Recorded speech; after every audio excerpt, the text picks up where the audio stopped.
नमस्कार साथियों, मैं आपका दोस्त विष्णु कुमार आप सभी का हार्दिक स्वागत करता हूं, अभिनंदन करता हूं भारत के सबसे बड़े online education platform Rajasthan exam पर। साथियों, ये जो चैनल है आपके लिए डेडिकेट है आरपीएससी और आरएसएम एसएसबी बोर्ड की जितनी भी अपकमिंग एग्जाम है उनके लिए।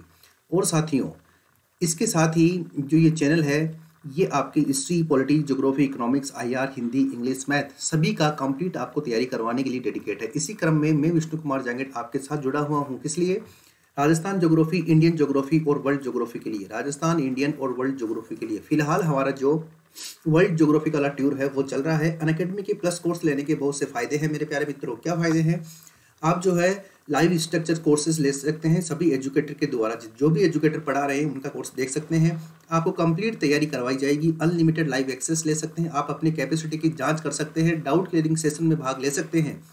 पीडीएफ डाउनलोड कर सकते हैं और अच्छा गाइडेंस ले सकते हैं। करना क्या है, आप अपने आप जो मोबाइल आपके जो ऐप है अनअकैडमी का लर्निंग ऐप उसे इंस्टॉल कीजिए और आपके जो मोबाइल नंबर है उसे आप रजिस्टर करके सेल्फ वेरीफाई कीजिए। उसके बाद आरपीएससी के अंदर प्लस पे क्लिक करके आप 350 रुपीज़ पर मंथ के अंदर कोर्स खरीद सकते हैं 24 महीने के लिए। और साथ ही यहाँ पर विष्णु कुमार जांगेट को फॉलो कीजिए, जिससे आने वाले जितने भी टेस्ट हैं उनके बारे में आपको फ्री वाला जो टेस्ट है उसके नोटिफिकेशन आपको मिल सकें। इसी कड़ी में आगे बढ़ते हैं। मेरा रेफरल कोड विष्णु1 है। अगर आप इसका यूज करेंगे तो आपको 10% एक्स्ट्रा डिस्काउंट मिलेगा। चलो साथियों, जो अपने कदमों की काबिलियत पर विश्वास रखते हैं वही अक्सर मंजिल तक पहुंचते हैं। इस बात को आप बखूबी जानते हो, इसके अंदर कोई दो राय नहीं है। इसी क्रम में आगे बढ़ते हैं। राजस्थान की कृषि। राजस्थानी कृषि के अंदर आज जो हम इम्पोर्टेंट बातें देखेंगे, कुछ इसमें कुछ फैक्ट बाकी हैं ये, और दूसरा जो आपके आर्थिक समीक्षा है, यानी जो आपके economic survey of Rajasthan government है, आर्थिक समीक्षा है। इस समीक्षा की क्या करेंगे हम?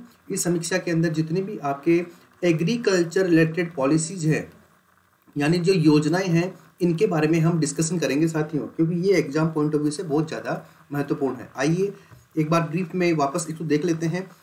मानसून का जुआ, हृदय स्थल, रोजगार में इम्पोर्टेंस है, सबसे ज़्यादा फसलों का योगदान है, सबसे ज़्यादा शुद्ध बोया गया क्षेत्रफल है 52%, जो जोत है वो आपके 76 लाख के से ज़्यादा है। आपके 249.88 लाख मैट्रिक टन का आपकी कुल खाद्यान्न उत्पादन हुआ है, जो 8% ज़्यादा है। समोच्च, पट्टीदार, मिश्रित, खड़ीन, बरानी, मोनोडियो, ओलिगो, रिलीकल्चर के बारे में हमने देखा। शिफ्टिंग एग्रीकल्चर के बारे में हमने देखा। उसके बाद जीरो बजट फार्मिंग, जैविक कृषि, समन्वित कृषि, स्मार्ट फार्मिंग, सतत कृषि, एमएसपी, सीएसीपी के बारे में हमने डिस्कशन किया। हमारी जो इंपॉर्टेंट फसलें थी उसके बारे में हमने डिस्कशन किया कि कौन सी फसल का उत्पादन किस जिले में ज़्यादा होता है। उसके बाद हमने देखा हरित क्रांति, और जितनी भी क्रांतियाँ थी 12 से 13 क्रांतियों के बारे में हमने डिस्कशन किया। ये जो क्रांतियाँ हैं राजस्थान के अंदर इंपॉर्टेंट रोल प्ले करती है। उसके बाद में हमने कृषि के जो इंस्टीट्यूट है उनके बारे में डिस्कशन किया। जो centre of excellence Rajasthan government ने बनाए हैं उसके बारे में हमने चर्चा की। उसके बाद विशिष्ट मंडियाँ देखी और कृषि संबंधित जो अनुसंधान केंद्र हैं इनके बारे में हमने डिस्कशन किया। उसके बाद हमने देखा जो इसकी विभिन्न किस्में हैं उसके बारे में डिस्कशन किया। कृषि गणना के बारे में, होहोवा, जोजोबा के बारे में, और जितनी और इंस्टीट्यूट है आपके राजस्थान में एग्रीकल्चर को बढ़ावा देने के लिए, उन सब के बारे में बखूबी डिस्कशन किया। आगे देखते हैं कुछ इंपॉर्टेंट बातें। नंबर 1 साथियों, अगर आपसे पूछे राजस्थान के अंदर लीची की खेती कहाँ पर होती है तो ध्यान रखना बांसवाड़ा और कुंभलगढ़। कुंभलगढ़ का मतलब क्या है? आपके राजसमंद। ये तो दो डिस्ट्रिक्ट है, ये दोनों डिस्ट्रिक्ट फेमस है आप किसके लिए? लीची की खेती करने के लिए। नंबर 2 आपसे पूछे कि जैतून रिफाइनरी कहाँ पर है तो लूण करनसर, जो कहाँ पर है? बीकानेर। यहाँ पर आपकी जैतून की रिफाइनरी है। नंबर 3 आपसे पूछे खजूर की टिश्यू कल्चर प्रयोगशाला कहाँ पर है तो ये आपके जोधपुर में है। इसके अलावा नंबर 4 राजस्थान किसान आयोग का गठन कब किया गया तो 26 नवंबर 2011 के अंदर आपके राजस्थान में किसान आयोग का गठन किया गया। आपसे पूछे कि जैतून की रिफाइनरी लूण करनसर में है, इसका आपको पता ही है। इसके अलावा आपसे पूछे कि ओलिव टी के उत्पादन में राजस्थान का क्या स्थान है तो ओलिव टी के उत्पादन में राजस्थान का स्थान 1 नंबर पे आता है पूरे भारत में। इसका विशेष ख्याल रखिएगा। इसके अलावा देखिए, अगर आपसे पूछे कि खेती की बातें क्या है तो देखो खेती की बातें क्या है, आपके जो कृषि विभाग है, जो एग्रीकल्चर डिपार्टमेंट ऑफ राजस्थान है, इसके द्वारा जो मासिक आधार पर यानी मंथली बेस के ऊपर जो मैगजीन निकाली जाती है उसे आप क्या बोलते हो? खेती की बातें बोलते हो। यानी खेती की बातें क्या है? आपके कृषि विभाग की मासिक पत्रिका है भाई, ठीक है। ये बड़ी महत्वपूर्ण है और इम्पोर्टेंट भी है, एग्जाम पॉइंट ऑफ व्यू से इसको पूछा जाता है, तो इसके बारे में खास ख्याल रखिएगा। उसके बाद हम देखते हैं नंबर 2 खेती बाड़ी। खेती बाड़ी क्या है? जो आपका जयपुर दूरदर्शन है, जो दूरदर्शन आपके है जयपुर, उसके द्वारा एक कृषि के ऊपर एक विशेष प्रोग्राम आता है जिसका नाम है खेती बाड़ी। तो ध्यान रखिएगा, खेती बाड़ी क्या है? एक विशेष प्रोग्राम है। किसका है? जयपुर दूरदर्शन का विशेष प्रोग्राम है आपकी खेती बाड़ी, ठीक है, जो कृषि के ऊपर आधारित है। तो कई बार पूछ लेते हैं कि खेती बाड़ी से आप क्या समझते हो, या खेती बाता क्या है। राजस्थान के अंदर देखिए 4 उर्वरक परीक्षण प्रयोगशालाएं हैं और 6 बीज परीक्षण प्रयोगशालाएं हैं। 4 क्या है? उर्वरक परीक्षण प्रयोगशालाएं हैं और 6 क्या है? बीज परीक्षण प्रयोगशालाएं हैं। इसके अलावा देखिए इंडिया मिक्स का क्या मतलब है?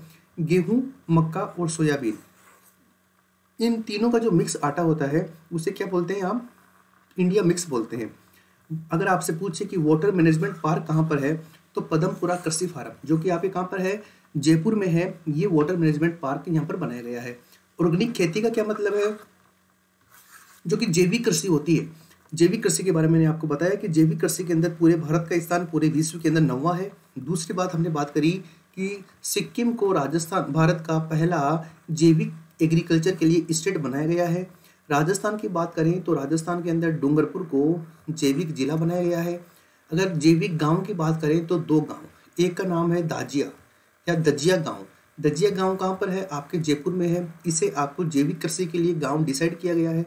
इसके अलावा एक आपके है घाटी गांव, और घाटी गांव कहाँ पर है? आपके राजसमंद में है। ये दोनों जो गांव है, ये दोनों ही किस लिए फेमस हैं? ये दोनों ही आपके फेमस हैं किस लिए? आपकी एग्रीकल्चर। कौन सी एग्रीकल्चर? ऑर्गेनिक एग्रीकल्चर, यानी जैविक खेती के लिए फेमस है ये दोनों के दोनों गांव। आगे बढ़ते हैं इसी क्रम में, आपसे पूछते हैं कि संविदा कृषि क्या होती है। अभी हाल ही के अंदर जो केंद्र सरकार ने 3 बिलों को अनुमोदित किया है या उसके अंदर चेंज किया है, उसके अंदर जो ठेके पर कृषि है यानी कॉन्ट्रैक्ट फार्मिंग, क्या है? Contract farming. ये जो कॉन्ट्रैक्ट फार्मिंग है, इसके तहत क्या किया जाता है? किसान क्या करता है? ये कंपनी है और ये किसान है। तो किसान क्या करता है? इस कंपनी से अनुबंध करता है। अनुबंध का मतलब क्या होता है? एग्रीमेंट, यानी समझौता करता है कि भैया ये मेरे 10 बीघा क्या है? जमीन है, और इस 10 बीघा जमीन के अंदर मैं क्या करूँगा? गेहूं का उत्पादन करूँगा। तो कंपनी ने बोला कि भाई गेहूं का उत्पादन करोगे, इसके लिए हम आपको 2 लाख रुपए देंगे। क्या? 2 लाख रुपए देंगे। ठीक है, किसान बोलता है चलो ठीक है 2 लाख रुपए दे देना। ये जो अनुबंध करता है, ये कब करता है? ये बुआई का जो कार्यक्रम होता है, इससे पहले ये अनुबंध होता है। ठीक है ना, इससे पहले होता है, बुआई करने के बाद और फसल की स्थिति देखने के बाद नहीं होता। ये कंपनी क्या करती है? इस गेहूं का पूरा इंश्योरेंस करवाती है। क्या करवाती है? इंश्योरेंस करवाती है। अब इससे क्या फायदा हुआ? नंबर 1 फायदा ये हुआ कि अगर किसान जो है उसका उत्पादन कम होता है तो किसान को नुकसान नहीं है। अगर उत्पादन ज़्यादा होता है तो किसान को जो है नुकसान नहीं है। क्यों नहीं है? क्योंकि अगर उत्पादन ज़्यादा होता है तो भी किसान को 2 लाख रुपए मिलेंगे ही मिलेंगे। तीसरी बात यह है, अगर गेहूं की रेट टूटकर बहुत कम हो जाती है, यानी इसका एमएसपी कम हो जाता है या फिर इसकी मार्केट प्राइस कम हो जाती है, क्योंकि जब बम्पर उत्पादन होता है यानी आवक ज़्यादा हो जाती है तो फिर इनकी जो कीमतें होती हैं ना वो कम हो जाती है, तो भी किसान को नुकसान नहीं है, क्योंकि किसान को तो 2 लाख रुपए मिलेंगे ही मिलेंगे। इसके अलावा अगली बात क्या है, अगर इसके अंदर कुछ इश्यूज हो जाता है, यानी अगर कुछ इश्यूज हो जाता है कंपनी और किसान के बीच में, तो केवल 30 दिन के बीच मध्य, केवल बिटवीन दी 30 डेज, ठीक है ना, आपका जो एसडीएम स्तर का अधिकारी है वो अधिकारी जो है इस प्रकार के सॉल्यूशन को सुनेगा और उसकी विवाद का निपटान करेगा। तो इस तरह की ये होती है कॉन्ट्रैक्ट फार्मिंग। तो इसका मतलब क्या होता है? संविदा खेती, यानी खेती को ठेके के ऊपर देना। ठीक है, इसकी तरह अगली बार देखें, एक होता है आपके हॉर्टिकल्चर हब, यानी बागवानी। हॉर्टिकल्चर का मतलब क्या होता है? बागवानी। बागवानी का हब कहाँ पर बनाया गया है? आपके झालावाड़ जिले में बनाया गया है। एक बात और ध्यान रखना, आपकी जो जैविक कृषि है यानी ऑर्गेनिक फार्मिंग है, जैविक कृषि है, उसके लिए झालावाड़ के अंदर एक सेंटर ऑफ एक्सीलेंस बनाया गया है। सेंटर ऑफ एक्सीलेंस की हमने चर्चा करी थी। आपके जो बस्सी जयपुर है, यहाँ पर अनार के लिए जो खट्टे फल है आपके नानता कोटा में, खजूर के लिए आपके भोजका फार्म आपके जैसलमेर में, इसके अलावा मक्का के लिए आपके झालावाड़ में, और फसल के लिए जो आपके मसाला है और आपके जो फल है और जो आपके जैविक कृषि है, इसके लिए सेंटर ऑफ एक्सीलेंस कहाँ पर बनाया गया है? आपके झालावाड़ में बनाया गया है। क्रॉप केमल, केमल का मतलब होता है ऊँट, यानी ऊँट की फसल किसे बोलते हैं? ज्वार की फसल को क्रॉप केमल के नाम से जानते हैं। ये तो कुछ विशेष बातें हुई। अब हम बात करेंगे इकोनॉमिक सर्वे की, यानी आर्थिक समीक्षा। आर्थिक समीक्षा में चैप्टर नंबर 2 है जो आपके एग्रीकल्चर से रिलेटेड है, यानी कृषि से रिलेटेड है। इसके बारे में पूरा डिस्कशन करेंगे और उसके बाद में आपका चैप्टर क्या हो जाएगा, कंप्लीट हो जाएगा। नंबर 1 डिस्कशन ये है कि कृषि एवं संबंध क्षेत्रों के अंदर जो आपका योगदान है वो कितना है। तो देखो, कृषि और संबंध क्षेत्र की बात करें तो लगभग 24 से 25% का योगदान है। इसमें से भी सबसे ज़्यादा योगदान किसका है, फसलों का योगदान सबसे ज़्यादा है और कितना है 47.54%। नंबर 2 बात करें तो फिर आपकी जो लाइव स्टॉक है, यानी जो पशु संपदा है, पशुधन है, इसका योगदान है इसके अंदर, और इसका योगदान कितना है 41.54%। नंबर 3 बात करें तो वो होता है आपके वानिकी, यानी आपके हॉर्टिकल्चर, तो इसका जो फॉरेस्ट्री, इसका जो योगदान है वो कितना है आपके 10.55% इसका कंट्रीब्यूशन है। इसके अलावा आप देखते हैं मत्स्य यानी फिशरिंग का योगदान कितना है तो 0.37% है। तो ध्यान रखना, नंबर 1 फसलों का योगदान है, नंबर 2 पशुधन का योगदान है, नंबर 3 वानिकी का योगदान है और नंबर 4 आपके मत्स्य का योगदान है। ये इंपॉर्टेंट बात है भाई चारों, ठीक है ना, इसके बारे में विशेष ख्याल रखिएगा आप, ठीक है। इसी कड़ी में आगे बढ़ते हैं। नंबर 2 भूमि उपयोग के बारे में बताया गया है आपके इकोनॉमिक सर्वे में, हालांकि इसका डिस्कशन पहले कर लिया है। 3,42,239 किलोमीटर स्क्वायर आपके क्या है, स्क्वायर किलोमीटर आपके एरिया है, पूरे जोग्राफिकल एरिया है पूरे राजस्थान का। और आप जानते हो after 2008 Rajasthan become the first the largest state in the according to area, ठीक है ना, 2008 के बाद बन गया था। अब इसके अंदर देखो सबसे ज़्यादा जो आप यूज होता है, आपका जो लैंड पार्ट यूज होता है वो किस में यूज होता है, आपके शुद्ध बोया गया क्षेत्रफल। ये ध्यान रखना, ये एग्जाम में पूछा जाता है। शुद्ध बोया गया क्षेत्रफल आपके कितना है, अबाउट 52.22%। 52.22% ये एरिया है, 52.22%, ठीक है। तो ये बड़ा महत्वपूर्ण है, इसका ध्यान रखिएगा आप। इसी कड़ी में हम आगे बढ़ते हैं तो हम देखते हैं कि जो वानिकी है ये 2 नंबर पे आता है और लगभग 8.04% आपकी जो लैंड पार्ट है वो आपकी वानिकी का यूज आता है। ये 3 नंबर पे आता है वानिकी। और नंबर 2 पे आता है आपकी बंजर भूमि, और बंजर भूमि कितना है 11.17%। यानी 3 बात याद रखिएगा। नंबर 1 आपके शुद्ध बोया गया क्षेत्रफल, यानी शुद्ध बोया गया क्षेत्रफल। आप पूछोगे कि साहब इसका मतलब क्या है, तो इसका मतलब ये है कि राजस्थान का जितना एरिया है इसके अंदर कितने क्षेत्र पे हमने हल चलाया है, ठीक है। तो ये है आपके 52.2% एरिया। नंबर 2 की बात करें तो उसका मतलब है कि राजस्थान के अंदर दूसरा अगर भूमि उपयोग पूछे तो सबसे ज़्यादा भूमि उपयोग किस में होता है, नंबर 2 पे, तो वो होता है आपके बंजर भूमि। कौन सी भूमि, बंजर भूमि। बंजर भूमि का मतलब ये है जिस भूमि को हम एग्रीकल्चर में काम में नहीं लेते हैं, वहाँ पर कोई भी जो है खेती के कार्य नहीं किए जाते हैं, बंजर भूमि है। राजस्थान के कुल क्षेत्रफल का 11.17% क्या है, बंजर भूमि है। नंबर 3 की बात करें तो ये आता है आपके फॉरेस्ट्री यानी वानिकी क्षेत्र। जो वानिकी क्षेत्र है ये आपके 8.04% एरिया कवर करता है। तो इन 3 का आप ध्यान रखिएगा, 52%, 11% और 8%। आगे चलते हैं। अब हम बात करते हैं कृषि विभाग के द्वारा क्रियान्वित की जाने वाली प्रमुख योजनाएं, जो कहाँ पर लिखी हुई है, आपके इकोनॉमी सर्वे के अंदर लिखी हुई है। तो देखो नंबर 1 मुख्यमंत्री बीज स्वावलंबन योजना। मुख्यमंत्री बीज स्वावलंबन योजना का क्या मतलब है, यह योजना प्रमुख उद्देश्य क्या है इसका, कृषकों के द्वारा स्वयं के खेतों में अच्छी किस्म के बीज को निर्माण करने को बढ़ावा देना।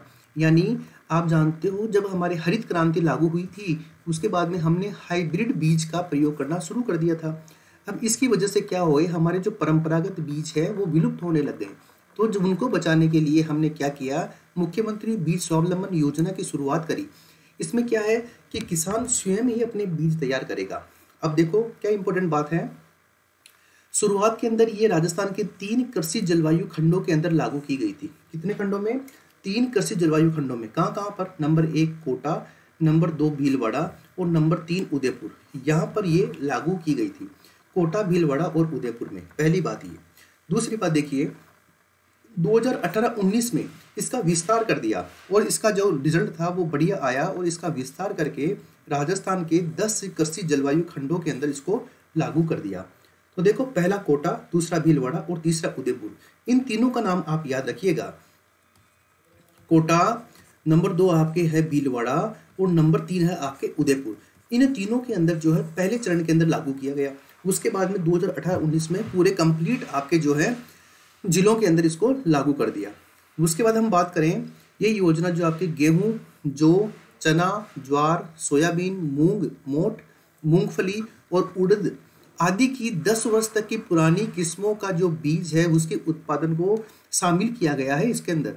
तो ये है आपके मुख्यमंत्री बीज स्वावलंबन योजना। एक बार वापस देखना, किसान अपने बीज खुद ही उत्पादित करे और उनका संरक्षण करे और उन्हीं से आपके कृषि कार्य करे, जिससे क्या होगा, किसान को बीज नहीं खरीदना पड़ेगा, जिससे किसान की आगत में कमी आ जाएगी, उससे लागत कम हो जाएगी और उसी से किसान को क्या हो जाएगा, 2022 तक उसकी आय को हम कितना कर पाएंगे, 2 गुना कर पाएंगे। अगली बात देखो, बीज स्वावलंबन योजना पहले कब कहाँ लागू हुई, आपके कोटा में, नंबर 2 भीलवाड़ा में और नंबर 3 उदयपुर के अंदर लागू हुई और उसके बाद में उसके 1 साल बाद में पूरे राजस्थान के अंदर लागू कर दी गई है। मुख्य उद्देश्य क्या है, 10 वर्ष तक की पुरानी किस्मों का बीज उत्पादन को शामिल इसके अंदर किया गया है। नंबर 2 चलते हैं। नंबर 2, इकोनॉमिक सर्वे में जैसा लिखा हुआ है वैसा मैं आपको बता रहा हूँ। गैर स्थानिक क्षेत्रों में कीट और रोगों का उन्मूलन करने के लिए जो है सरकार ने रसायन के अनुदान का प्रावधान रखा है। यानी अगर आपकी कृषि क्षेत्र में या कृषि के खेत में अगर कीट लग गया है या रोग लग गया है तो उसके लिए जो आप फर्टिलाइजर का यूज करते हो, जिस उर्वरक का यूज करते हो, जिस रसायन का यूज करते हो, जिस कीटनाशक का यूज करते हो, तो उसको खरीदने के लिए आपको पैसा चाहिए।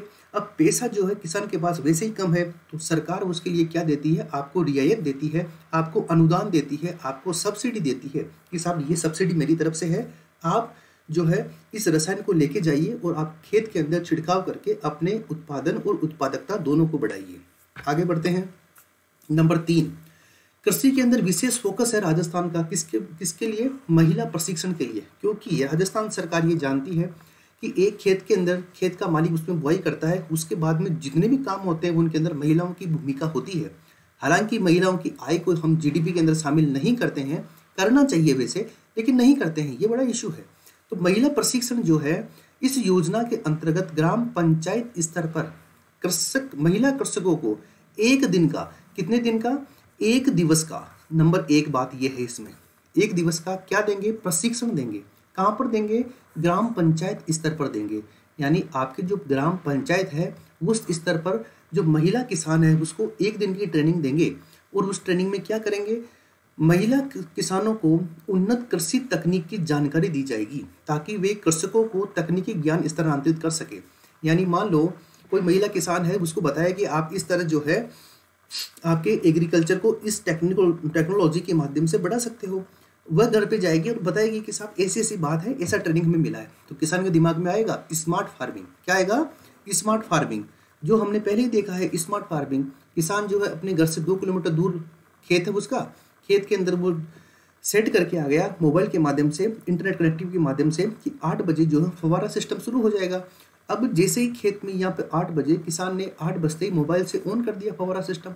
अब जैसे ही पानी प्रॉपर आया, एक लेवल पे आते ही यहाँ से अलार्म आएगा इसके मोबाइल में कि साहब उसको बंद कर दो, या घर बैठा बैठा ही वो बंद कर देगा। तो यही तो है स्मार्ट फार्मिंग।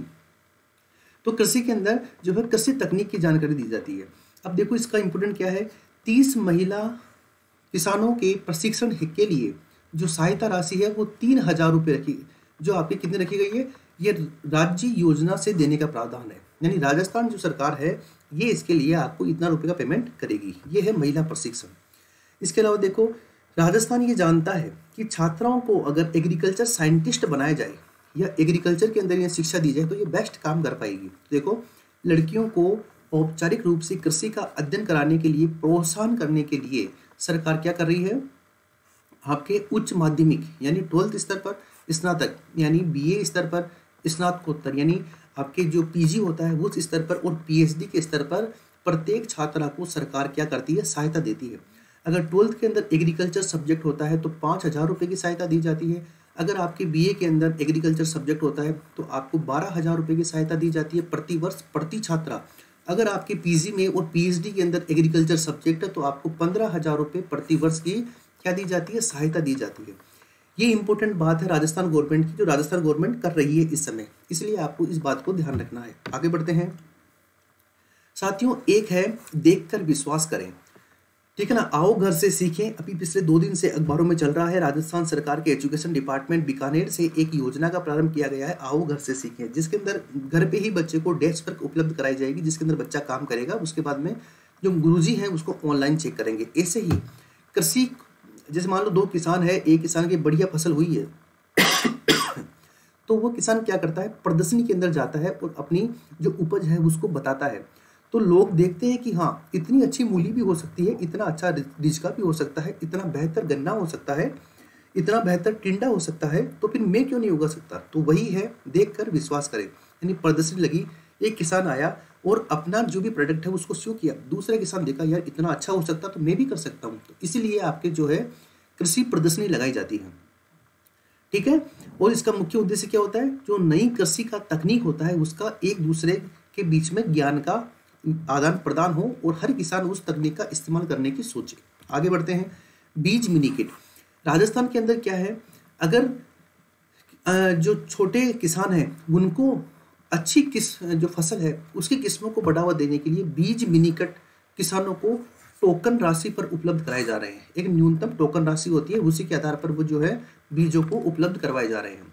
अगली बात देखते हैं, zero budget natural farming. Zero budget का मतलब क्या है, देखो नाम से पता है, मैं किसान हूँ, मेरा बजट कितना है, 0 है। जीरो बजट का मतलब क्या हुआ, यानी मेरी जो आगत है, आगत का मतलब होता है मैं जो भी कृषि कार्य करता हूँ उसके अंदर जो भी मुझे सामान चाहिए, जो बाजार से मैं पैसा दे के लाता हूँ, जैसे मेरे पास ट्रैक्टर नहीं तो ट्रैक्टर किराए पे लाया, डीजल खरीद के लाया, उसके बाद बीज खरीद के लाया, उसके बाद फर्टिलाइजर खरीद के लाया, यानी उर्वरक खरीद के लाया, ठीक है, उसके बाद मैं काटने की मशीन खरीद के लाया, तो ये क्या आगत होती है। तो जीरो बजट ये बोलती है आगत को जितनी कम करोगे उतनी ही आपकी क्या कम हो जाएगी, लागत कम हो जाएगी, लागत कम हो जाएगी, और जितनी लागत कम होगी उतना ही आपका क्या बढ़ जाएगा, लाभ बढ़ जाएगा। बस यही कंसेप्ट है आपके जीरो बजट नेचुरल फार्मिंग का। तो देखो क्या है, आपके माननीय मुख्यमंत्री जी ने 2019-20 के अंदर जीरो बजट नेचुरल फार्मिंग की अनुपालना की घोषणा करी है और एक पायलट प्रोजेक्ट चलाया है आपके राजस्थान में। ये इंपॉर्टेंट है, ये पूछा जाएगा कि आपके जो ये पायलट प्रोजेक्ट है ये कहाँ पर चलाया गया है, जैविक या फिर जीरो बजट नेचुरल फार्मिंग के लिए। तो देखो नंबर 1 ये चलाया गया है आपके टोंक में, नंबर 2 ये चलाया गया है आपके बांसवाड़ा डिस्ट्रिक्ट में, और नंबर 3 ये चलाया गया है आपके सिरोही डिस्ट्रिक्ट में। कौन से डिस्ट्रिक्ट में, सिरोही डिस्ट्रिक्ट में। तो टोंक, बांसवाड़ा और सिरोही, ये 3 आपके क्या है डिस्ट्रिक्ट है जहाँ पर जीरो बजट नेचुरल फार्मिंग के लिए पायलट प्रोजेक्ट चलाया जा रहा है, और यही आपके एग्जाम में पूछा जाएगा। इसमें क्या होगा, क्या फ़ायदा होगा, इससे ये फ़ायदा होगा कि नंबर 1 इससे जो किसान है उसकी क्या आगत कम हो जाएगी और कृषि आदानों में आत्मनिर्भर बन सकेंगे। भाई जब मैंने बाहर से फर्टिलाइजर लेना बंद कर दिया, मैं रासायनिक उर्वरक का यूज नहीं करता, मैं गोबर का यूज करता हूँ, उसमें जो गौमूत्र होता है उसको मिलाता हूँ उसके अंदर नीम की पत्तियाँ मिलाता हूँ और फिर एक खाद बनाता हूँ, उस खाद को मैं मेरे खेत में देता हूँ, जिससे मेरे खेत का उत्पादक क्षमता और उत्पादकता दोनों बढ़ती है और मेरे खेत की उर्वरा शक्ति बढ़ती है। नंबर 2 मैं क्या करता हूँ, मेरे खेत को साल में कुछ दिनों के लिए परती छोड़ देता हूँ, यानी खाली छोड़ देता हूँ, तो उसकी जो फर्टिलिटी कैपेसिटी है वो बढ़ जाती है। इसके अलावा मैं उसके अंदर जो दाल हैं, जो दलहन के पौधे हैं, जो ल्यूग्यूमिनस कुल के पौधे होते हैं, जो कि आपके वायुमंडल के जो नाइट्रोजन होता है उसको राइबोसोम के माध्यम से कन्वर्ट करके नाइट्रेट में बदलते हैं। तो फसलों को क्या है कि लाभ ज़्यादा होता है, और मेरी जो आपके भूमि होती है उसके अंदर नाइट्रोजन की मात्रा पूरी रहती है, इसलिए वो ज़्यादा उपजाऊ बनती है। तो इस तरीके के मैं क्या करता हूँ, इस तरीके का यूज ज़्यादा करता हूँ, जिससे क्या है मेरी आगत बहुत कम हो जाती है। तो मैं इसमें इसमें क्या हो जाऊंगा, आत्मनिर्भर बन जाऊंगा। ये अच्छी बात है, जिससे क्या होगा, लागत में कमी होगी और मेरा लाभ तो बढ़ेगा ही बढ़ेगा, मेरा लाभ बढ़ेगा, उसमें कोई डाउट नहीं है। साथ ही जो कृषि के उत्पाद होंगे, मान लो मैंने गेहूं उगाया है तो वो गेहूं जो है बिना केमिकल के होगा, यानी उसके अंदर रासायनिक जो है तत्व बिल्कुल भी नहीं होंगे। क्यों, क्योंकि मैंने रसायन का यूज ही नहीं किया। जब मैंने रसायन का यूज नहीं किया तो फिर रसायन के तत्व कहाँ से आएंगे उसमें।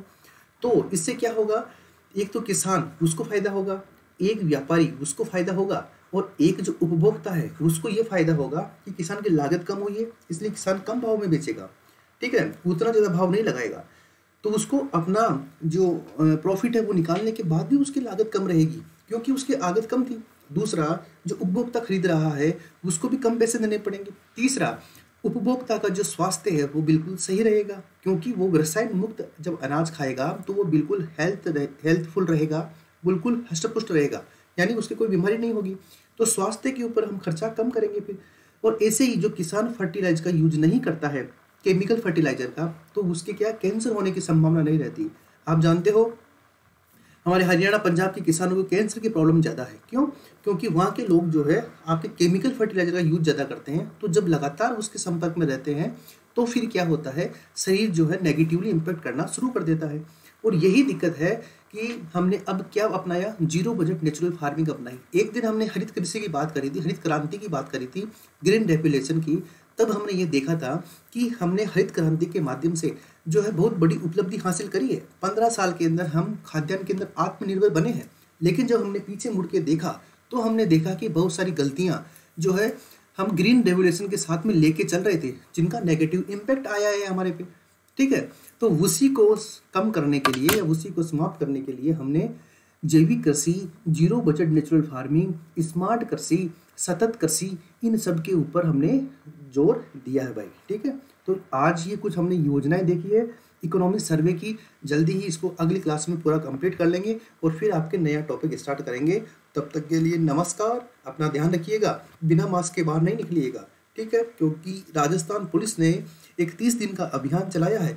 अगर आप उसके अंदर अरेस्ट होते हो बिना मास्क के तो फिर आपको कुछ गड़बड़ हो सकती है। इसलिए अपना ध्यान रखिएगा, स्वस्थ रहिए, खुश रहिए, मस्त रहिए और अपना ध्यान रखिए, पढ़ाई को आगे बढ़ाइए। तब तक के लिए नमस्कार, जय हिंद, जय भारत।